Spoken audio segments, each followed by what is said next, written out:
Hello and welcome back. Today we have a very special guest for you guys. My sister Aloha. Her name is really Ilaha, and today is her birthday. So we're not going to tell you guys how old she is, or I'm going to get in a lot of trouble. But here we are today at the beautiful Rose Studio in downtown LA, and we'll be showing you guys a birthday special look. It's sort of a beautiful tropically / dusty rose vibe.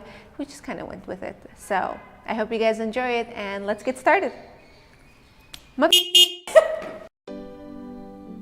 Alrighty guys, so we're gonna start off with some photo finish primer from Smashbox. This is my go-to, especially on camera and photos. It's one of my favorite ones to create a nice smooth skin texture. We're going in under the eyes with some mineralized concealer from MAC Cosmetics.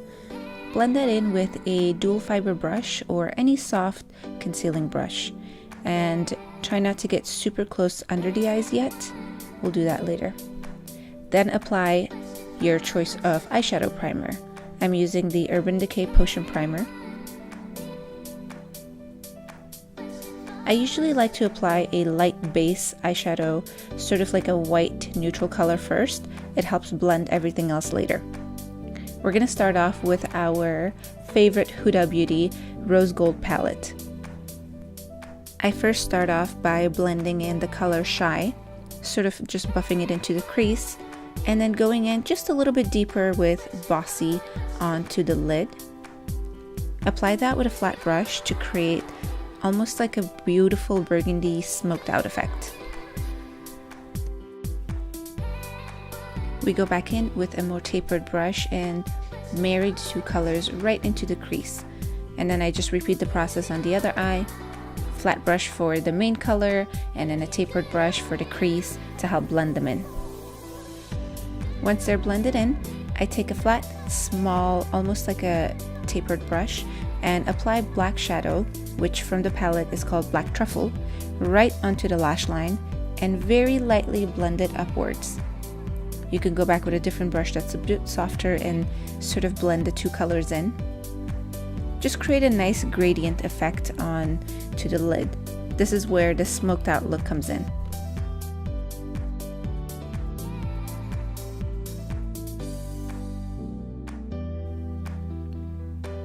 Alright, so we're going to come back to the eyes. Now I'm taking Pro Longwear Concealer from MAC Cosmetics and carving out the outer corners. This kind of helps you create a map for any wing liners that you wanted to add later too.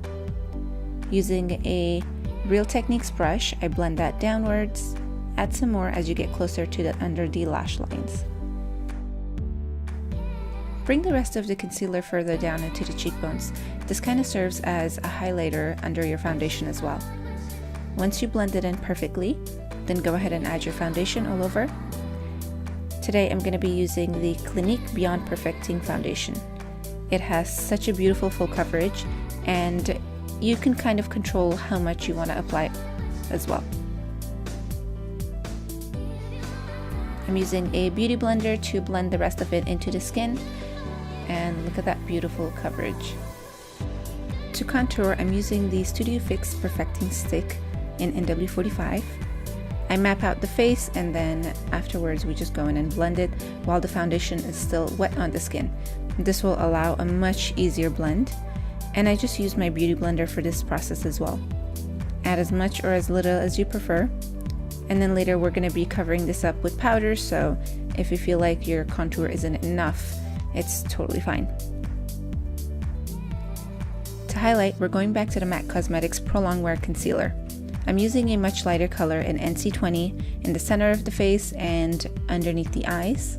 You want to extend it down all the way to the cheeks essentially. Add some on the cupid's bow, on the laugh lines, chin, and then take another beauty blender or a different side of it and start blending that in as well. Give it a nice smooth transition between your highlight and contour.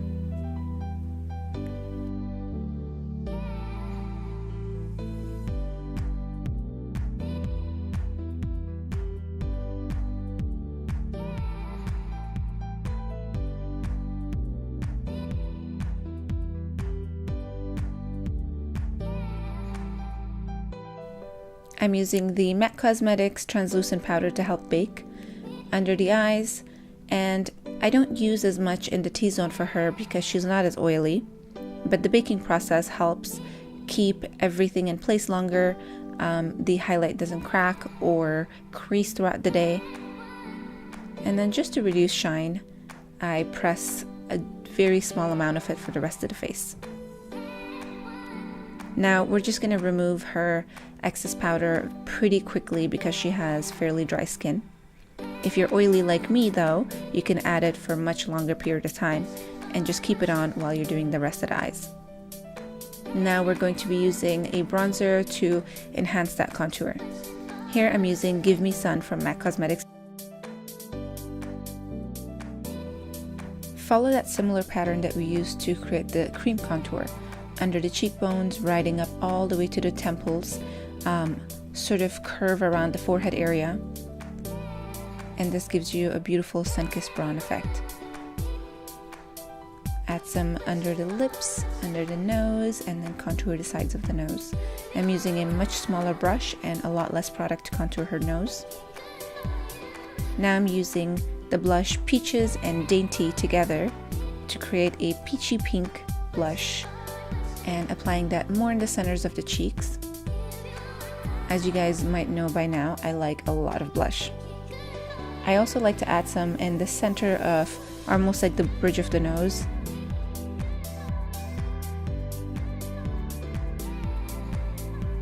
I come back to the bridge of the nose with a Studio Fix powder, which is a full coverage powder. I sort of carve out the edges of the nose to create a more contoured, narrow effect. Now, of course, our favorite part, I'm using the Anastasia Beverly Hills So Hollywood highlight. Apply that on the upper parts of the cheekbones, and then using my fingers, I blend it in. Add some on the tip of the nose, base of the nose, more on the cheeks. Oh my god, look at that highlight. Basically just put it everywhere. Using my Anastasia Beverly Hills brow pencil, I'm just going to carve out her brows. She already has a fairly good shape, and so I don't need to do too much work for it. I'm just filling in the areas where she needs a little bit more color and shaping it just a bit thicker. This pencil is great because it also comes with a brush at the end, so in between every single application I can just go ahead and brush them out to either reduce the product or blend it in a little bit better. And look at that beautiful shape that it creates. It's just so easy to work with.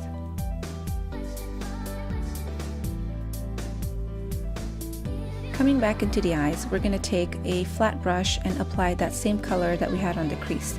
First the color Shy, and then we're going to go in deeper with a little bit of Bossy to just darken the lash line further. Basically, whatever we do on the top, we're reversing it on the bottom lash line. Now I'm adding some darker shades like Cocoa and go back every step of the way and blend it further in. Essentially the same gradient effect that we had on the crease added at the bottom. Now using Smolder from MAC, it's a beautiful soft black pencil. We're just going to add that on the waterline. Adding lots and lots of mascara. This is one of my favorite mascaras to use. It's the In Extreme Dimension 3D Black. It's nice and dark. Add a little bit to the bottom lashes as well. And now I'm going in with some falsies. I'm using my favorite G-Lux lashes. And once you apply that on, make sure you go back in and blend the bottom lash so that it balances the eyes out better. By that, what I mean is add more eyeshadow in the bottom lash line. Sometimes when you apply falsies, it can create a very heavy top look. So that's what balances it. Now I'm using the Stila glitters in Kitten Karma and adding that on the inner corner to create a beautiful shimmery highlighted look. For the lips, I'm using Pro Longwear pencil from MAC called Good Timing. And we're going to top it off with the beautiful Delight lip gloss, which is a cream sheen formula, which means that it has a very moisturizing effect.